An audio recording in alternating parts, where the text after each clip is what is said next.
You ever meet someone who's completely untouchable not because they're invincible, but because they refuse to look in the mirror? That's the core of narcissism. At its heart, narcissism is not just arrogance or vanity, it's an identity crisis buried under layers of illusion. And that's exactly why authentic self-awareness is the greatest enemy to a narcissist, because it forces them to confront something they've spent their whole lives running from, the truth of who they really are. Now, let's be clear, we all have egos. Every single one of us builds some sort of persona to navigate the world. It's a survival mechanism. But most of us, at some point, are willing to peel back the mask, take feedback, admit mistakes, evolve. The narcissist can't do that. Their entire self-concept is built on a false foundation, a grandiose image that says, I'm special, I'm superior, I'm always right. So when something comes along that threatens that image, like honest self-reflection or constructive criticism, it's not just uncomfortable for them. It's dangerous. It's an existential threat. This is why authentic self-awareness, real, grounded, uncomfortable truth is so powerful. It shatters illusions. It cuts through the performance. Imagine holding up a mirror to someone who spent their whole life avoiding mirrors. They don't see growth, they see exposure. And exposure for a narcissist feels like annihilation. Because once that carefully curated mask starts to crack, the fragile self underneath, the one they've been trying to protect all along, starts to come into view. That's the part most people miss. Narcissists aren't overflowing with self-love. They're drowning in self-doubt. Their confidence is a costume. Their charisma is often a cover-up. So when someone confronts them, whether it's a partner, a friend, or even just an experience that challenges their ego, the narcissist doesn't go inward. They go on the attack. They blame, they gaslight, they rewrite reality to make themselves the hero or the victim. Anything but the villain, because if they accept responsibility even once, the whole illusion might collapse. But here's the twist: the moment they start becoming truly self-aware, the narcissistic system begins to break down. And that's where the power lies, not in punishing them, not in outsmarting them, but in understanding that what they fear most is not your strength, but their own reflection. It's not your opinion of them, it's the truth they already suspect about themselves. And that brings us to the bigger picture. Narcissism isn't just an individual trait, it's a cultural one. We live in a world that rewards performance over authenticity, perception over reality. Social media is a breeding ground for narcissistic tendencies, not because it creates narcissists, but because it gives them the perfect stage. So when someone chooses self-awareness in that environment, it's a revolutionary act. It says, I don't need to be seen as perfect. I'd rather be real. Think about how rare that is. To actually know yourself without distortion. To admit your flaws without turning them into a sob story or a branding opportunity. That kind of honesty is magnetic and threatening. It threatens people who've built their lives around facies. It makes narcissists squirm, not because you're attacking them, but because you're not playing their game. You're grounded, you're awake, you're not buying into their performance, and worse, you're not performing yourself. That's why developing your own self-awareness is one of the most powerful things you can do, not just for your own mental health, but as a form of quiet resistance against narcissistic energy. It protects you, it gives you clarity, and it sends a very clear message: I know who I am. I don't need to shrink for you, and I don't need to inflate either. I'm not here to orbit your ego. And that's what they fear most, not criticism, not conflict, but someone who sees clearly and doesn't flinch. Because when you can't be fooled, you can't be controlled. Let that sink in. If there's one thing a narcissist cannot tolerate, it's emotional independence. That might sound simple, but let's break it down, because this is where everything starts to shift. See, the narcissist's entire game depends on one thing: control. And you can't control someone who doesn't need you emotionally. You can't manipulate someone who's not looking to you for approval, for safety, for identity. Once you stop being emotionally dependent, you stop being useful to them. Narcissists thrive in relationships where there's an imbalance of emotional power. That could be a romantic relationship, a friendship, even a work dynamic. What they're looking for isn't just attention, it's control over how you feel about yourself. If they can make you doubt your worth, they can get you to seek validation from them. That gives them leverage. It makes them feel superior. It keeps them in charge of your emotional weather. But here's the thing about emotionally independent people: they don't outsource their self-worth. They don't hand over the steering wheel to anyone else. That doesn't mean they don't care or connect deeply. It means they don't rely on external approval to define their value. And that kind of psychological strength, that's kryptonite to a narcissist. The moment you stop reacting to their praise like it's oxygen, or their criticism like it's a death sentence, you break their script. You're not playing your role anymore. And suddenly they're lost. Because what narcissists crave isn't just attention, it's emotional dominance. If they can get you to feel confused, insecure, desperate to fix things, they've got you exactly where they want you. You're trapped in their emotional labyrinth. But when you start to develop emotional autonomy, when your peace isn't tied to their approval, you become untouchable. You start making decisions based on clarity, not fear. You stop chasing closure they'll never give. You stop falling for the hot and cold cycles, the guilt trips, the passive-aggressive punishment. And most importantly, you stop believing that their chaos is your responsibility to clean up. That's a massive shift. And it doesn't happen all at once. Emotional independence isn't about pretending not to care or cutting people off with some cold-hearted flex. It's about learning how to regulate your emotions from within. It's about knowing the difference between someone else's opinion and your own truth. And it's about learning how to say, I'm not going to abandon myself to keep you comfortable. Now, you can imagine how this hits a narcissist. They're used to people orbiting them, adjusting their tone, tiptoeing around their moods, constantly apologizing, constantly proving their loyalty. But when you stop doing that, when you show up whole and grounded and unwilling to shrink, what they see is not just rejection. They see someone they can't use, and that's terrifying to them because deep down they know they don't actually have real power. Their influence only works if you give it to them. The moment you take it back silently, steadily, without drama, you're no longer a source of supply. And they hate that. They hate that you're free. We need to talk more about this. Because a lot of people assume that the best way to deal with a narcissist is to confront them, call them out, expose them. And yes, in some cases that's necessary. But often the most effective way to neutralize their influence is to become someone who doesn't need what they're selling. Someone who doesn't crave their validation. Someone who knows that peace and identity don't come from the outside in, but from the inside out. That's what real freedom looks like. And that's what makes you powerful, not just in the face of narcissism, but in life. Because once you become emotionally independent, you stop bending to every manipulative force out there. You stop giving your energy to people who haven't earned it. And you start moving from a place of calm, clear inner authority. So if you're wondering what the greatest revenge is or how to win against a narcissist, this is it. It's not a clever comeback. It's not getting them to admit they were wrong. It's becoming so emotionally whole that they can't touch you. Because the one thing they'll never be able to control is someone who no longer needs them. One of the most underrated power moves in life, especially when you're dealing with a narcissist, is setting clear boundaries and holding people accountable. It sounds basic, right? Like something you'd hear in a self-help book or therapy session. But don't let the simplicity fool you. This is deep psychological warfare. Because for a narcissist, boundaries are not just annoying, they're offensive. They're a wall they can't climb, a rule they can't rewrite. And accountability? That's a direct assault on their fragile sense of superiority. See, a narcissist doesn't operate in a reality of mutual respect. They live in a world where the rules apply to everyone else but not to them. They genuinely believe they're entitled to more leeway, more forgiveness, more admiration. So when someone dares to draw a line when you calmly say no, or that's not okay, or this is the consequence of your behavior, you're not just pushing back, you're challenging their entire worldview. And that's when the mask starts to slip. Because narcissists hate consequences. They've often gone through life avoiding them. Maybe they've been charming enough to talk their way out of trouble. Maybe people around them were too afraid, too in love, or too conditioned to speak up. So they got used to skating by, rewriting history, shifting blame, and making sure someone else always took the fall. But boundaries and accountability stop all of that cold. They interrupt the pattern. Now, here's the part people struggle with, because setting a boundary with a narcissist doesn't feel good. It doesn't come with applause. Often it comes with backlash. You'll be called cold, selfish, dramatic. You'll be accused of being the problem. That's by design. It's manipulation, plain and simple. They want to get you back into their orbit by making you question yourself. They don't just want control over your behavior, they want control over your perception of what's right and wrong. And this is where accountability becomes so crucial, because it's not about punishing them or trying to make them change. It's about protecting your own reality. It's about saying, this is what I saw, this is what you did, and this is the impact it had, and then not backing down just because they try to rewrite the story. Think about how rare that is. In a world that often rewards charm over character, a person who tells the truth and sticks to it without getting pulled into drama or distortion is a force to be reckoned with. That kind of integrity scares narcissists because it means you see through them. It means you're not afraid to speak the truth even when it's inconvenient. And it means you're not going to collapse into guilt just because they can't handle being held responsible. And here's the deeper philosophical layer. Boundaries aren't just practical, they're spiritual. They're an expression of self-respect. They say, I know who I am, I know what I deserve, and I'm not going to sacrifice that just to keep the peace. And that's where the real shift happens. You stop managing other people's emotions and start protecting your own peace. This doesn't mean you become rigid or unforgiving. Real boundaries are actually flexible. They're not walls, they're filters. They're not about shutting people out. They're about deciding what kind of behavior you're going to let in. And accountability?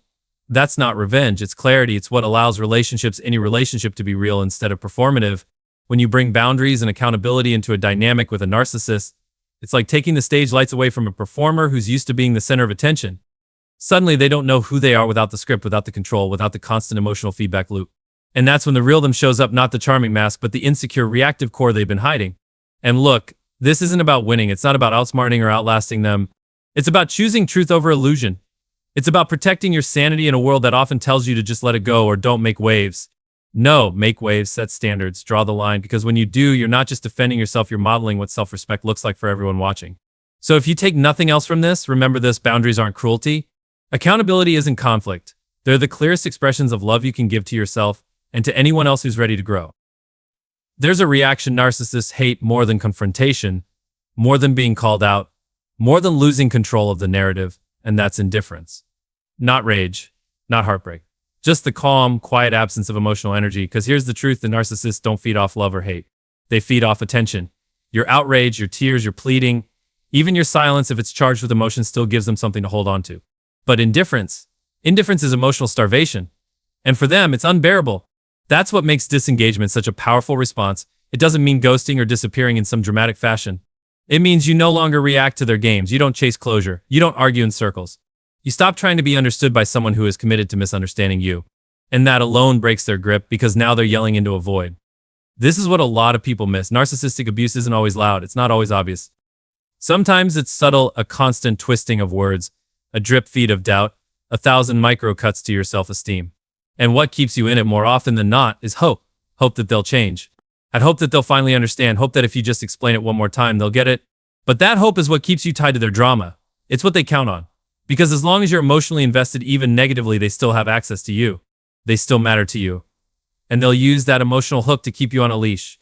The anger, the confusion, the heartbreak, it's all part of the fuel. That's why walking away emotionally, even before you physically remove yourself, is the real power move. It sends a message they can't handle. I'm not playing anymore. No yelling, no warnings, no dramatic exits. Just quiet clarity. You're not cutting them off out of hate. You're ditching out of self-respect. And philosophically, that's profound. Because it means you're no longer defining yourself by how someone else sees you. You're not fighting to prove your worth to someone who's never going to validate it. You stop seeking resolution from the very person who benefits from keeping things unresolved. That's liberation. That's maturity. That's emotional independence in action. Now let's be real, getting to this place isn't easy. It takes inner work. It takes time. You have to unlearn the belief that your worth is something you have to earn by fixing someone else. You have to accept that closure might never come, at least not from them. But here's the twist. Closure isn't something you wait for. It's something you create. And disengagement is part of that process. You're closing a loop that was designed to never end. You're stepping off the hamster wheel. And in doing that, you're reclaiming energy you didn't even realize you were spending, energy you can now invest in building yourself, rather than breaking yourself to fix someone else. This isn't about being cold or emotionally unavailable. In fact, it's the opposite. True emotional strength means you choose where your energy goes. You don't waste it on people who twist your empathy into weakness. You don't hand it over to people who only use it to fuel their own ego. And you don't try to save people who are committed to staying the same. And when you reach that place when your peace is no longer up for negotiation, you become the one thing a narcissist cannot handle, unreachable. Because now you see them clearly. You understand the pattern. You're not angry anymore, not bitter, not looking for payback. You've simply lost interest. And that, to a narcissist, is worse than rage. Because rage still means they matter. Indifference says they don't. So the next time you're pulled into their drama, remember this: your silence doesn't mean powerlessness. Sometimes it's the loudest message you can send. Not because you're afraid to speak, but because you've already said everything that needed to be said. And now you've moved on. And that's the shift. You don't win by defeating them. You win by no longer needing to. There's a kind of strength that doesn't get talked about enough. It's not flashy. It's not loud. But it dismantles narcissism from the inside out, and that's authenticity. Living in truth without performance, without fear of disapproval, is one of the most subversive things you can do in a world built on image. And for a narcissist, it's unbearable. Because authenticity forces contrast. It reveals the difference between who they pretend to be and who you really are. And that difference becomes impossible to ignore. Let's unpack that. Narcissists survive by constructing an identity, not discovering one. Their entire persona is a projection, carefully edited, endlessly maintained, crafted to win admiration or control. But the real self is buried, unacknowledged, sometimes even unknown to them. So when they're confronted with someone who's unapologetically themselves, someone who doesn't hide their flaws, who doesn't need to impress, who isn't playing a role, they feel exposed. Not because you're attacking them, but because you're showing them what they're missing. See, authenticity disrupts illusions. It doesn't need approval to exist. It doesn't chase validation or try to manipulate perception. It just is, and that's terrifying to someone who's built their self-worth on how they're perceived. Because when you show up real, it highlights their artificiality. When you speak truthfully, it reveals their distortion. When you own your story, your mess, your growth actions, it makes their performance look exactly like what it is, a performance. And here's where it gets deeper. Authentic people don't just scare narcissists, they inspire fear of collapse. Because narcissists depend on control, and you can't control someone who's not playing a part. When you're real, you don't follow their emotional script. You don't rise to their bait. You don't adjust your truth to keep the peace. And that's when the relationship shifts. You're not dancing around their ego anymore. You're standing in your own reality, grounded and clear. That makes you unpredictable and unmanageable. Authenticity is dangerous to narcissists because it brings accountability into the room without even speaking it. You don't have to call them out directly. Just by being honest, consistent, and self-aware, you force a kind of spiritual discomfort. They see you accepting your flaws while they're busy denying theirs. They see you grow while they're stuck in repetition. And worst of all, they see that you don't need them, not for identity, not for approval, not for direction. Let me be clear, authenticity is not about being brutally honest or flaunting your flaws for attention. It's about integrity. It's about alignment. When who you are matches what you say and what you say matches how you act, that's power. Quiet power. Unshakable power. And narcissists can't mimic it no matter how good they are at pretending. You've probably seen it happen before. The moment someone starts to get healthy, to get honest, to stop pretending, they become a mirror that narcissists can't bear to look into. And often, that's when the narcissist lashes out, withdraws, or ramps up manipulation, because authenticity doesn't just reflect the truth, it demands it. And when someone's built their life on denial, the truth feels like a threat. But here's the real beauty of authenticity. It doesn't require anyone else to join you.